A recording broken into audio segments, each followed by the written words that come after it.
Hi అండి. ఈరోజు egg soup పెడదామని అయితే పెడతాను.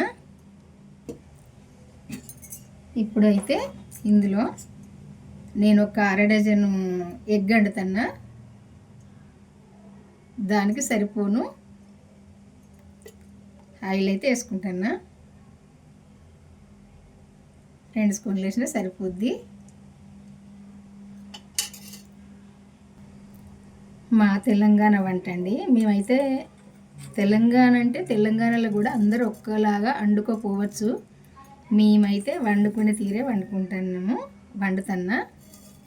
మేమైతే ఎట్లా తింటామో అట్లనే వండుతున్నా. తెలంగాణ ఆంధ్ర అని ఏమీ లేదండి. మేమున్న కాడనైతే ఆంధ్ర వాళ్ళు చాలామంది ఉన్నారు, తెలంగాణ వాళ్ళం కూడా ఉన్నాము. మేమైతే అందరం కలిసే ఉంటాం ఇక్కడ. తెలంగాణ ఆంధ్ర అన్న ఫీలింగ్ అయితే నాకు లేదు. అందరం ఇంతకుముందు కలిసే ఉన్న వాళ్ళం కదా, ఇప్పుడు ఇక్కడ కూడా మేము కలిసే ఉంటున్నాము. ఇప్పుడైతే ఉల్లిపాయ, ఒక పెద్ద సైజు ఉల్లిపాయ కడిగేసుకున్నా. ఎందుకంటే కొంచెము ఈ ఉల్లిగడ్డ పెద్ద సైజు వేస్తానంటే తీయగా ఉండాలని వేస్తున్నా. సూపు తీయగా ఉంటుంది మంచిగా. అందుకే కొంచెం పెద్ద సైజే కడిగేసుకున్నా. వేసిన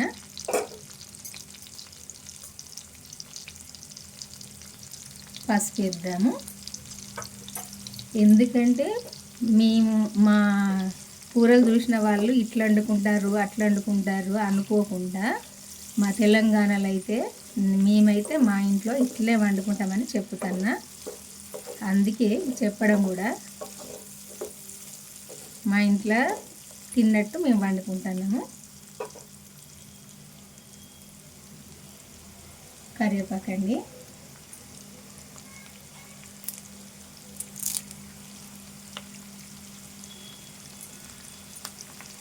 ఈ మెంతి కూర కూడా వేస్తున్నా. ఈ సూపు కూరలు ఎండ్లనైనా, సోరకాయల, బీరకాయల ఇట్లాంటి కూరల్లో, ఈ టమాటో వండిన టమాటో కూరలైనా ఈ మెంతి కూర వేస్తే మంచి టేస్ట్గా ఉంటుంది. నేనైతే ఎక్కువ సూప్ కూరల్లో కంపల్సరీ మెంతి కూర వేస్తా. మనకు ఎప్పుడు దొరుకుతుంది కాబట్టి మెంతి నేను ఎప్పుడైనా మార్కెట్లో అయితే తీసుకొస్తాము. ఒకవేళ అయిపోతే గిట్ట ఉండదు, కానీ మా ఇంట్లో ఎప్పటికి ఉంటుంది.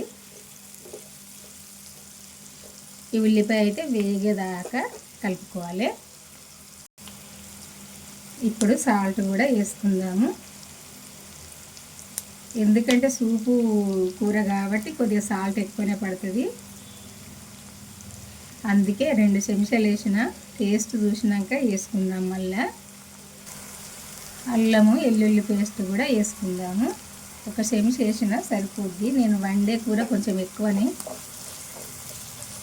మీకు ఈ ఉల్లిపాయ చూస్తేనే అర్థమవుతుంది అనుకుంటా, ఎందుకంటే ఎక్కువ కూర వండుతానని.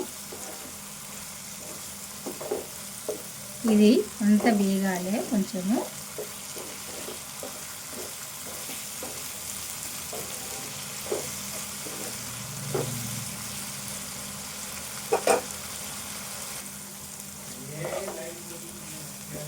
ఈ ఉల్లిపాయ ఇట్లా వేగితే సరిపోద్ది. ఇప్పుడు ఇందులో ముందుగానే నేనైతే ఈ ఎగ్గును శుభ్రంగా కడిగి సాల్ట్ వేసి ఉడకబెట్టి పొట్టు అయితే ఒలుసుకున్న. ఈ ఎగ్ ఇందులో వేసుకొని కొద్దిసేపు ఫ్రై చేద్దాము. ఇలా ఎగ్ ఫ్రై చేస్తే మంచిగా గట్టిగా ఎగ్ మంచిగా ఉంటుంది, టేస్ట్గా తింటా. అంటే ఇట్లయితే కొద్దిసేపు ఫ్రై చేసుకోవాలి.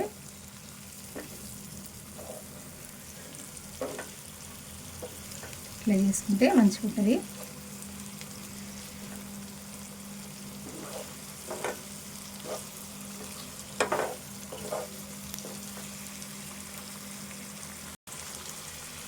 ఇప్పుడు ఇందులో సరిపోనైతే కారం వేసుకుందాము.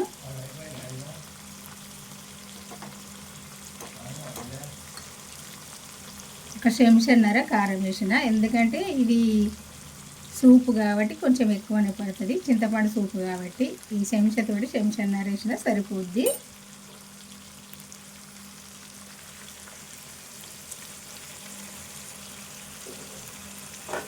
అంతా మెల్లగా కొద్దిసేపు కలుపుకోవాలి కలిసేదాకా.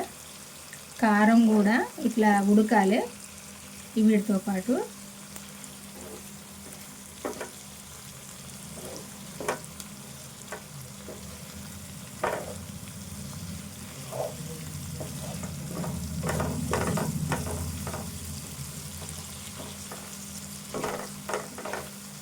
ఇట్లా ఉడికితే బాగుంటుంది.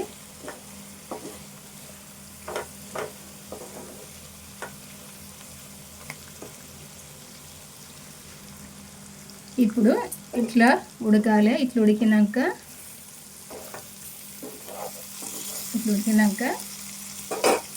నేను ఫస్ట్ చింతపండు సూపు తీసి పెట్టుకున్నా. ఈ చింతపండు సూపు అయితే ఇందులో పోసుకోవాలి.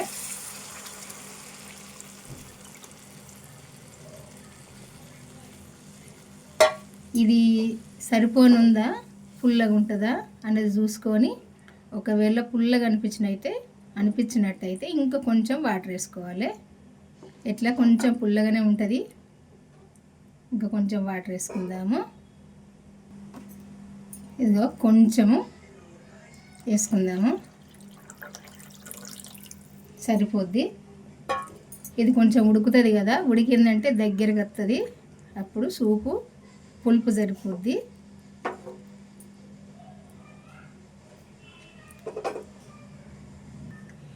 ఇప్పుడు కొంచెము మెంతులు, జీలకర్ర, వేంపిన పొడి వేసుకుందాము.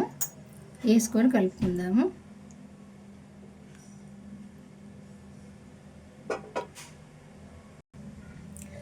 ఇప్పుడు మూత పెట్టుకొని కొద్దిసేపు మరగనిద్దాం. ఇది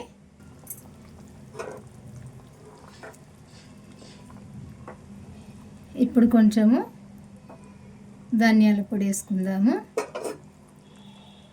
చిక్కగా అయింది కదా సూపు. దాదాపు ఉడికినట్టే ఈ కూర. వేయించిన ధనియాల పొడి వేసుకోవాలి. ఏ పులుసు కూరల్లోనైనా వేయించింది అయితేనే మంచి టేస్ట్ ఉంటుంది.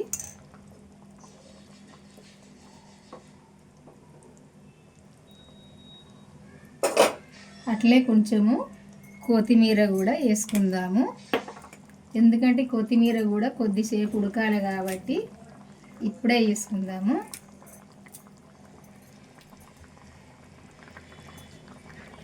కొత్తిమీర కూడా వేసుకుందాము.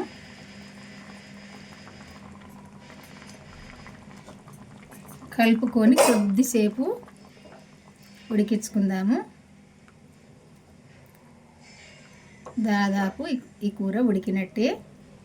ఎందుకంటే చల్లగా అయిందంటే సూపు ఇంకా కూడా కొద్దిగా చిక్కగా అయింది. ఇప్పుడు కూడా సూపు చిక్కగా అయింది. కొద్దిసేపు ఉడికించుకుందాము.